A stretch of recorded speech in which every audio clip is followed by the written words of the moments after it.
How's everybody doing? This is Brian with Class A Life.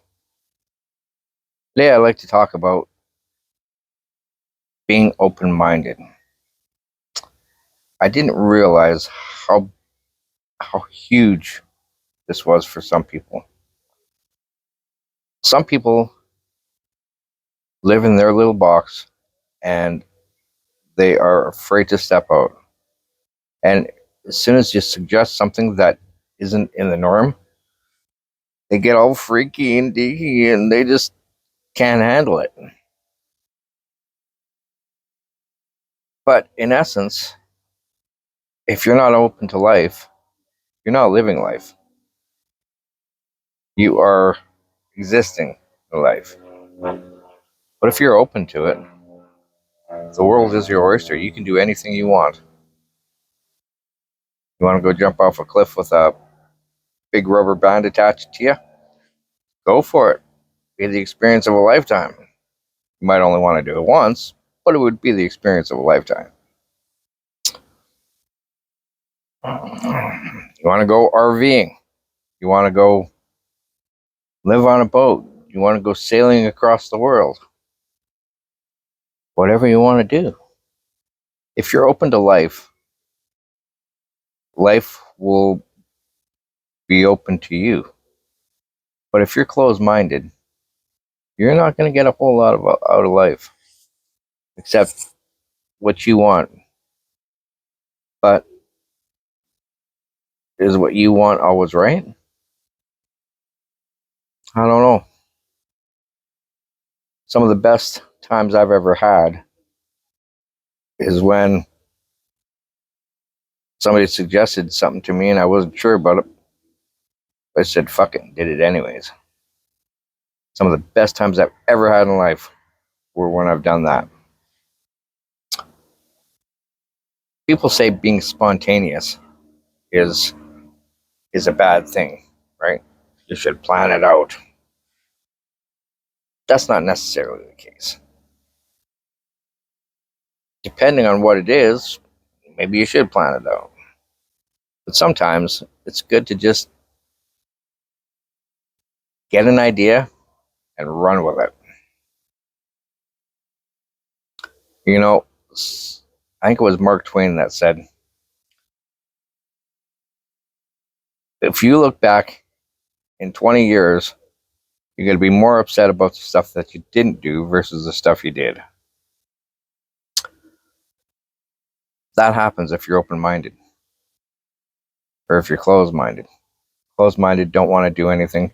You're going to sit in your little hole in the wall and go back and forth to work, be miserable all your life. And what's that going to get you? Dead quicker. But if you're willing to just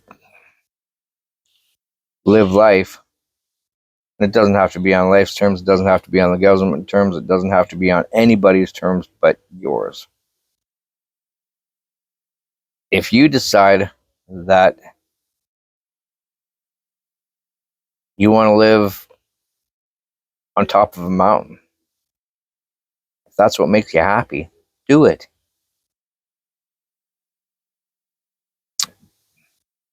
That's something that I had to figure out about living in an RV.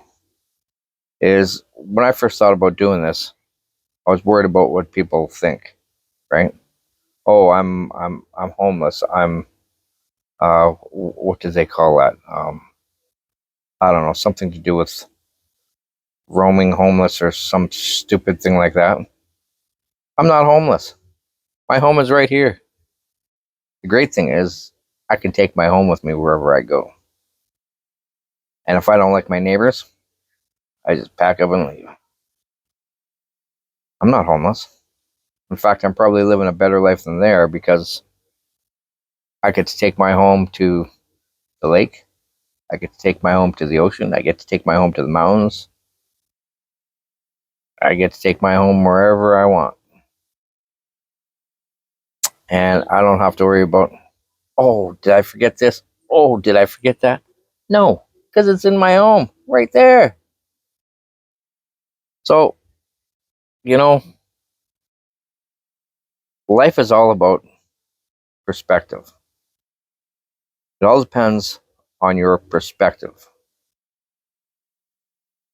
If your perspective is go out and have fun, then that's what you're going to live life like. But if your perspective is, oh, nobody likes me and I can't do anything because it's not the right time or anything like that, you're going to have a miserable life. You're going to have a miserable life. And it's just not worth it. We only have one life. Might as well live it. And it doesn't matter what society dictates. Society doesn't know its head from a hole in the ground. You do. You're the one living your life. Only you know what's good for you. So, on that note, I'm going to leave that with you guys. You all have a great day, and we'll see you on the next one.